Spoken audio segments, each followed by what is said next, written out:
Did you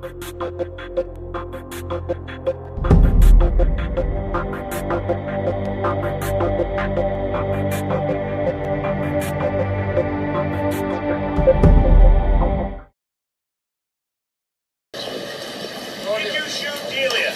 Do you have anything you want to say to the family? Anything you want to say?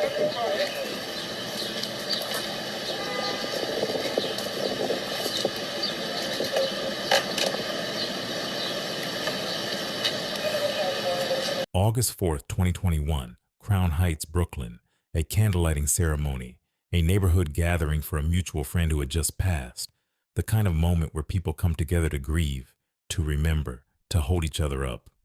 Delia Johnson was there. She had attended the funeral the night before. Now she stood on a Franklin Avenue sidewalk, talking with a group of people near a stoop, surrounded by people she knew. Then a woman walked up behind her. One shot, point blank, into the back of her head. Delia Johnson fell to the ground. The woman kept firing, at least 5 shots total, then walked to a double-parked car and drove away. The surveillance cameras captured every second of it. The city of New York had just watched a woman get executed at a crowded candlelight vigil. Delia Johnson was 42 years old. Her brother Mathis remembered her without hesitation. She was a beautiful person. She didn't necessarily have the world to give, but she would give it. She was an amazing woman. Her sister Cordelia called her Miss Electric, the life of every party she walked into. Her mother, Delia Berry, described her simply as her child, one of her children, gone in a moment, on a sidewalk, at a ceremony meant to honor the dead. Delia had known Claudia Banton for years. They were childhood friends. Claudia had been so close to the Johnson family that Delia's own mother described her as someone she once considered like a daughter. They had grown up together. They had moved through life alongside each other the way childhood friends do. Through the years, the changes, the distance that life creates, something had changed between them. And on August 4th, 2021, Claudia Banton made sure Delia Johnson would never get to explain her side of it. The NYPD released surveillance footage. It was too graphic to show in its entirety. The shot, the fall, the additional rounds fired at a woman already on the ground, but what they released was enough. A woman walking calmly toward another woman, raising a gun, firing. The calm with which it was done, no hesitation, no altercation, no argument, told investigators everything they needed to know about what kind of act this was. This was planned. The suspect had been stopped by police shortly after the shooting. Officers pulled over her vehicle, but at the time, they were looking for a male suspect. They didn't realize the woman in that car was who they were looking for, so they let her go. Claudia Banton drove away from Brooklyn. She drove through Georgia, where she lived in Allenwood. She made it all the way to Jacksonville, Florida. For 3 months, she was gone. On November 8th, 2021, members of the U.S. Marshals Service Fugitive Task Force located Claudia Banton in Jacksonville. Body cam footage from the Jacksonville Sheriff's Office showed officers with guns drawn as she was taken into custody. All right, turn your siren off.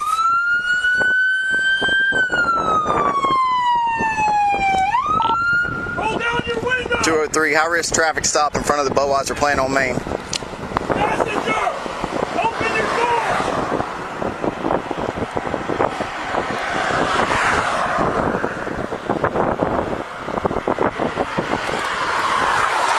Get out of the vehicle, passenger! Keep your hands up!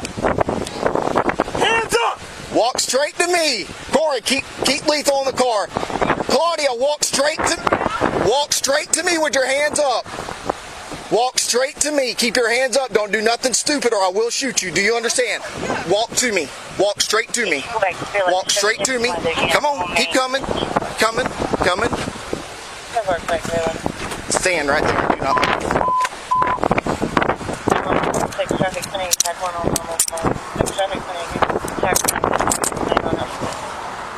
Hey, just have her come out and clear the car and then hold her for a second. Is there anything dangerous or illegal in that car? No. Huh? No. Have you started getting on that way? week. 204, we already did. 203, we have the single 5 suspect in custody, and we're speaking with the driver now. We're going to clear the road in just 1 second. 1097, we have the inside lane, 10-7 right now. 226. You can start working some of the traffic in the right lane and let them go by us. That'd be great. Anything on there you know about? Huh? No? Okay. Is there anything in that car I need to know about? Okay. These are all your cards, right? Who's that? Well, that one... Is that hers? No. It's somebody that was at the house. Alias? No, that's my last name. Married name. No. My name. That's my previous marriage name. These are all your names? Okay, yeah. all right.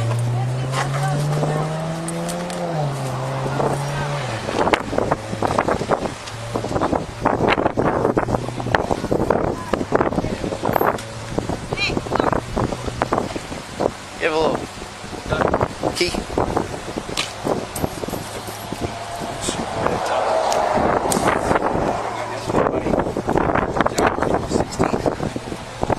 You gotta stop, bro. Do not, bro. You gotta stop. Stay right there. Oh, why? Just get this over with. You know? Come on.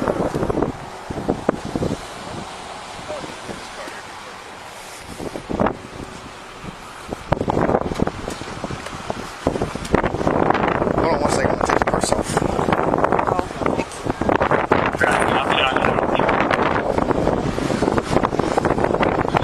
You have it inside your jacket? I probably do.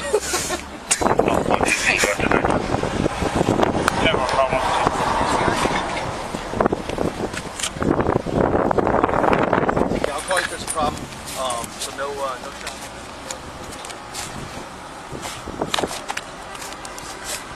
It's just money and cards and it's wrapped around her jacket, so I'm just gonna leave it on her. Nothing else on you, right? No. Okay. Alright, have a seat right in there. Just sit tight, okay? Yeah. That's 214. 297, respect. So, this is what Mary named this, that, and the other. But it's called a band. But she has. An air unit? No, we're good. 164, all 577. 1054 there, you can. Blah, blah, blah, blah, blah. What is she? Talking about somebody not turning their lights on. Yes, you are, man. You're in the flow of traffic. Get out of the way! God, man. I got her ID. Yep. This key is to, he goes to this lady right here.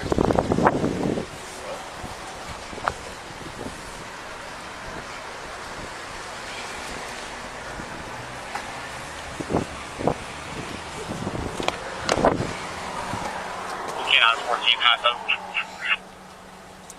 297, yeah.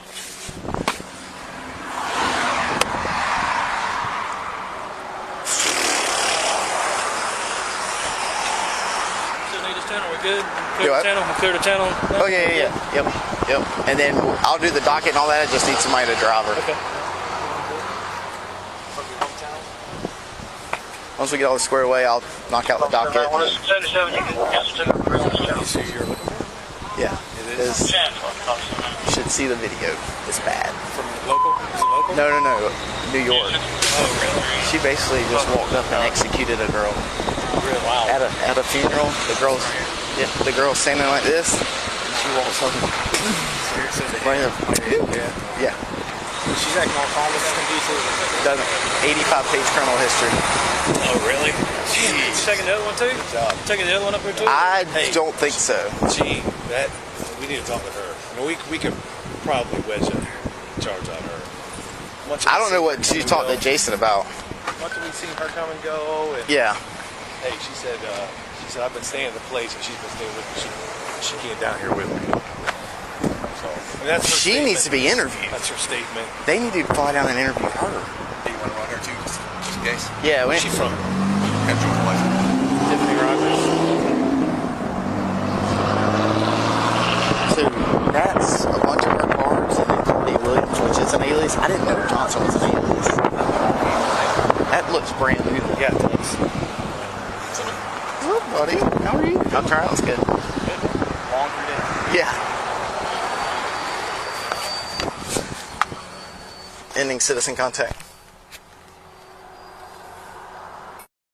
She was extradited back to New York and was arraigned before Brooklyn Supreme Court Justice Vincent Del Giudice and charged with second-degree murder and criminal possession of a weapon. She pleaded not guilty. She was held without bail. Brooklyn District Attorney Eric Gonzalez called what happened to Delia Johnson exactly what it was: a cold-blooded execution of a woman who was a beloved mother, daughter, sister, and friend. Who took Delia Johnson's life was once a friend. Her family says recently the relationship went back and forth. They would argue about everything, but no one expected this. Now her mother says she not only lost a daughter, but she also lost her best friend.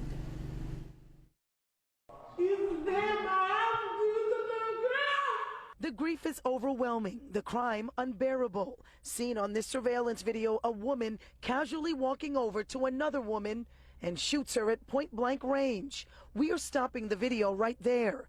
And what makes this even worse is the victim's mother tells Pix 11 she knows her daughter's killer. At one point, she even took her in. Woman that did this, she one of my babies too. She slept in my bed, she ate my food. The pain is too hard to bear for Delia Johnson's mother. Police say Johnson was talking with a group of friends on a stoop here in Crown Heights Wednesday night. They had just left a funeral right before she was ambushed. Such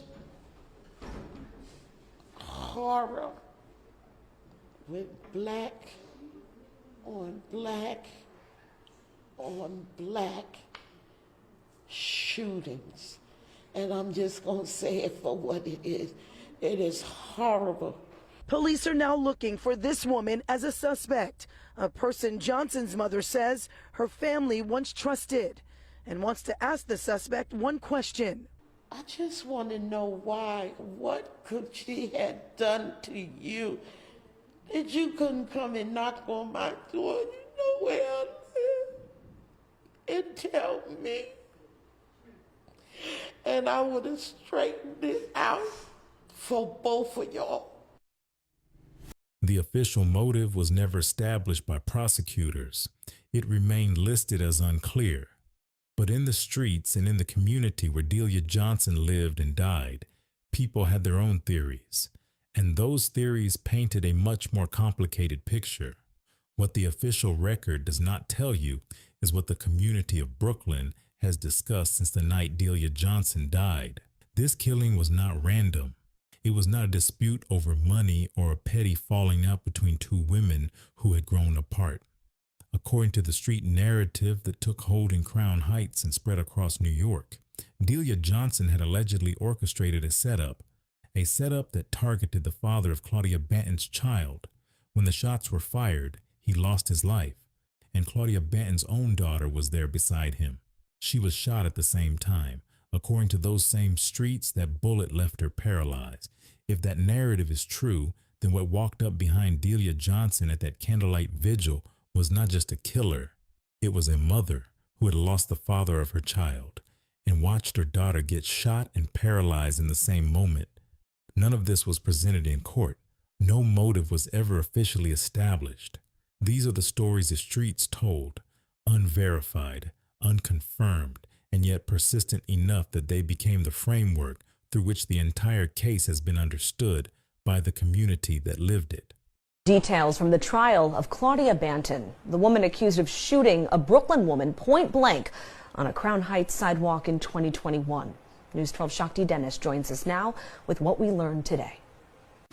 Open opening statements kicked off an emotional first day in the trial of Claudia Benton. Prosecutors say she's the woman seen in a surveillance video walking up to Delia Johnson and shooting her in the head in August 2021. The defense argues otherwise, saying the person in the video is not Benton. Jurors saw multiple surveillance videos and police body cam footage, including very graphic video of the chaotic scene with people screaming, crying, and running as officers performed CPR on Delia. Delia's mother wasn't in court today, but one of her close friends was. It was really, really hard to watch, and I'm pretty much happy that she is not here.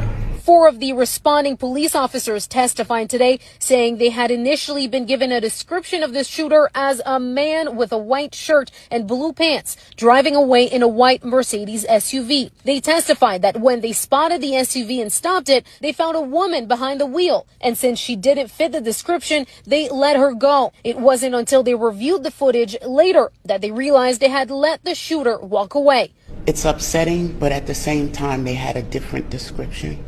If they would have had a proper description, they would have had her right then and there. During a pre-trial hearing last week, Delia's mother told me she believes her daughter was set up. And the trial did not begin until 2025, nearly 4 years after Delia Johnson was gunned down at a candlelight vigil.